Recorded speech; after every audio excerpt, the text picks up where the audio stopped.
ನಮಸ್ಕಾರ.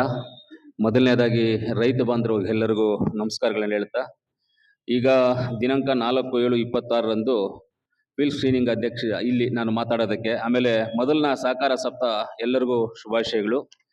ಕೇಂದ್ರ ಸರ್ಕಾರ ಮಂತ್ರಾಲಯವನ್ನು ಪ್ರಾರಂಭವಾಗಿ 5 ವರ್ಷ ಪೂರ್ಣಗೊಂಡಿರುವ ಹಿನ್ನೆಲೆ ಜೂನ್ 29ರಿಂದ ಜುಲೈ 6ರವರೆಗೆ ಎಲ್ಲ ತಾಲೂಕುಗಳಲ್ಲೂ ಎಲ್ಲ ಜಾಗದಲ್ಲಿ ನಾವು ಸಹಕಾರ ಸಪ್ತಾಹವನ್ನು ದೇಶಾದ್ಯಂತ ಆಚರಿಸ್ತಾ ಇದ್ದೀವಿ. ಅದಕ್ಕೆ ನಿಮ್ಮೆಲ್ಲರಿಗೂ ಧನ್ಯವಾದಗಳು.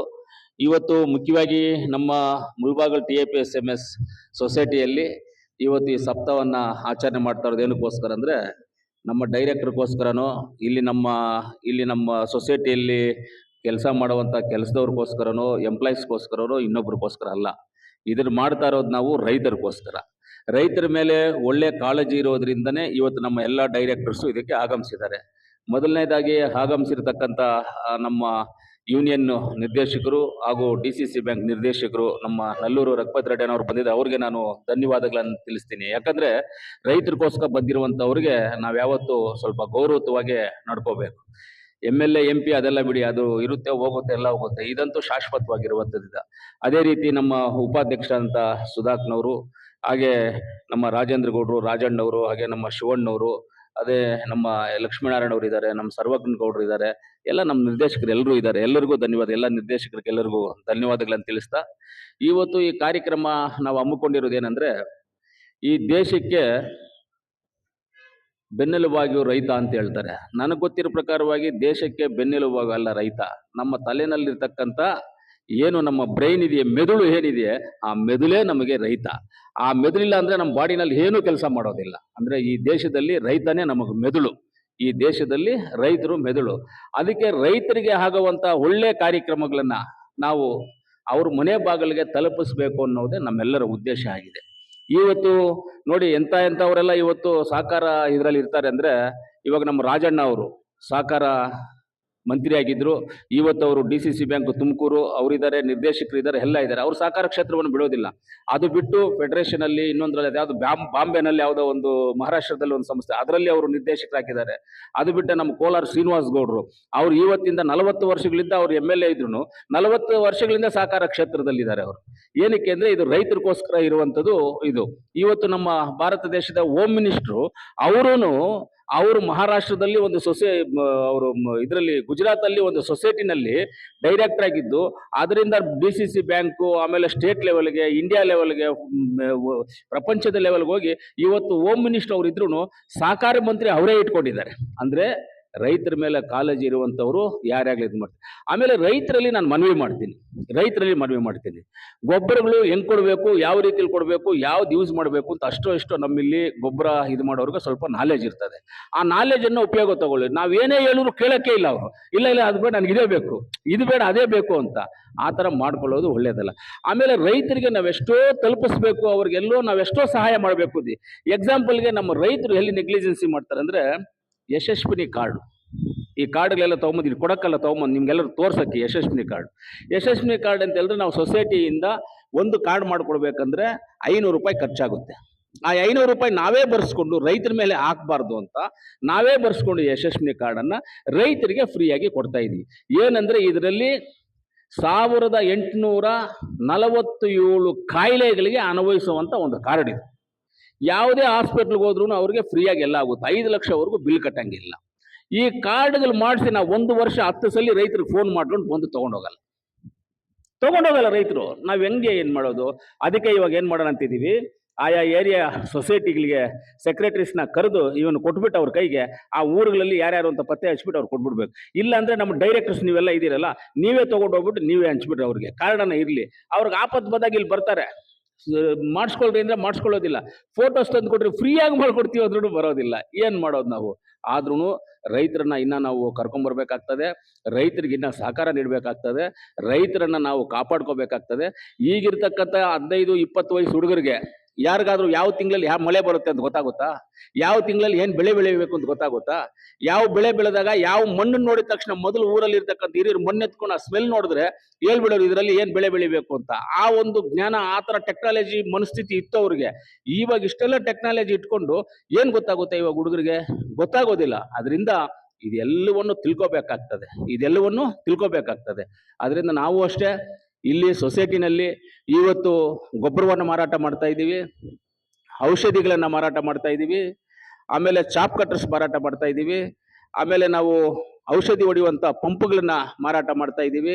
ಅದೇ ರೀತಿಯಲ್ಲಿ ಟೊಮೊಟೊ ಕಡ್ಡಿ ಉಣೋದಕ್ಕೆ ಆ ಒಂದು ಹೋಲ್ ಮಾಡೋದಕ್ಕೆ ಮಿಷನರಿನ ಮಾಡ್ತಾ ಇದ್ದೀವಿ. ಆಮೇಲೆ ಟೈಲ್ ದಾರವನ್ನು ಮಾಡ್ತಾ ಇದ್ದೀವಿ, ತಂಗೂಸ್ ದಾರವನ್ನು ಮಾರ್ತಾ ಇದ್ದೀವಿ. ಆಮೇಲೆ ನಾವು ಟಾರ್ಪಾಲನ್ನು ಮಾರ್ತಾ ಇದ್ದೀವಿ, ಮಂಚಿಂಗ್ ಪೇಪರನ್ನು ಮಾರ್ತಾ ಇದ್ದೀವಿ. ಎಲ್ಲವೂ ಇಲ್ಲಿದೆ. ರೈತರು ಎಲ್ಲರೂ ಬಂದು ಇಲ್ಲಿ ತಗೊಂಡು ಉಪಯೋಗಿಸ್ಕೋಬೇಕು ಅಂತ ನಾವೆಲ್ಲನೂ ಕೇಳ್ಕೊಳ್ತೀವಿ. ಆಮೇಲೆ ಇಲ್ಲಿ ಬಂದ್ಬಿಟ್ಟು ಲಾಭಕ್ಕೋಸ್ಕರ ಮಾಡ್ತಾ ಇರುವಂಥ ಸಂಸ್ಥೆ ಅಲ್ಲ ಇದು. ಇದು ರೈತರ ಸಂಸ್ಥೆ, ಇದು ಸರ್ಕಾರದ ಅಂಗದ ಸಂಸ್ಥೆ. ಈ ಸಂಸ್ಥೆಯಲ್ಲಿ ಪ್ರೈವೇಟ್ ತರ ಅಲ್ಲ. ನಾವು 275 ರೂಪಾಯಿ ಯೂರಿಯಾ ಮಾರಿದ್ರೆ ಆಚೆ ಎಲ್ಲ ಜಾಸ್ತಿಗೆ ಮಾರ್ತಾರೆ. ನಾವು ಅವ್ರ ಬಗ್ಗೆ ಮಾತಾಡೋದಿಲ್ಲ. ಇಲ್ಲಿ ಏನು ಸರ್ಕಾರದ ಏನಿರುತ್ತೋ ಅದನ್ನೇ ಇಲ್ಲಿ ಮಾಡೋಕ್ಕಾಗುವಂಥದ್ದು. ಅದರಿಂದ ಇವತ್ತೆಲ್ಲ ಉಪಕರಣಗಳನ್ನು ಇಟ್ಟಿದ್ದೀವಿ. ದಯವಿಟ್ಟು ಎಲ್ಲ ರೈತರು ನಾನು ಮನವಿ ಮಾಡೋದಷ್ಟೇ, ಗೊಬ್ಬರ ಹೌದು. ಆಮೇಲೆ ನಮ್ಮ ಎಲ್ಲ ಸೊಸೈಟಿ ಮುಖಾಂತರ ಬಂದಿದ್ದೀರಾ ನೀವೆಲ್ಲ ಸೊಸೈಟಿಗಳಲ್ಲಿ.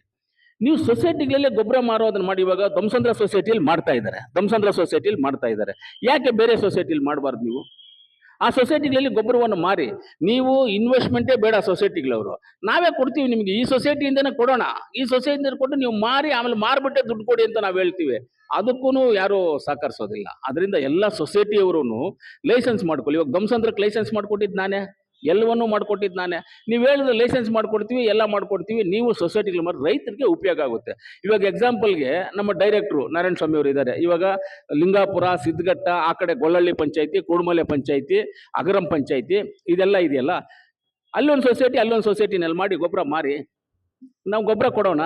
ಅದೇ ರೀತಿ ದೇವರಾಜಚಂದ್ರ ಸೊಸೈಟಿನಲ್ಲಿ ನೀವು ಮಾಡಿ, ಇವಾಗ ನಮ್ಮ ರಾಜೇಂದ್ರಹಳ್ಳಿ ಸೊಸೈಟಿನಲ್ಲಿ ಮಾರಿ, ಆಲಂಗೂರಲ್ಲಿ ಮಾರಿ, ಎಲ್ಲ ಜಾಗದಲ್ಲಿ ನಂಗ್ಲಿನಲ್ಲಿ ಮಾರಿ, ಎಲ್ಲ ಸೊಸೈಟಿ ವೈಸ್ ನೀವು ತಗೊಂಡು ನೀವು ಮಾರ್ಕೊಂಡು ಹೋದ್ರೆ ರೈತರು ಅಲ್ಲಿಂದ ಇಲ್ಲಿ ಬರುವಂಥದ್ದನ್ನ ತಪ್ಪುತ್ತೆ. ನಮಗೆ ರೈತರು ಬರೋದಂದ್ರೂ ಬಿಡಿ, ಅವರು ಬರೋದು ನಮಗೆ ತೊಂದರೆ ಇಲ್ಲ.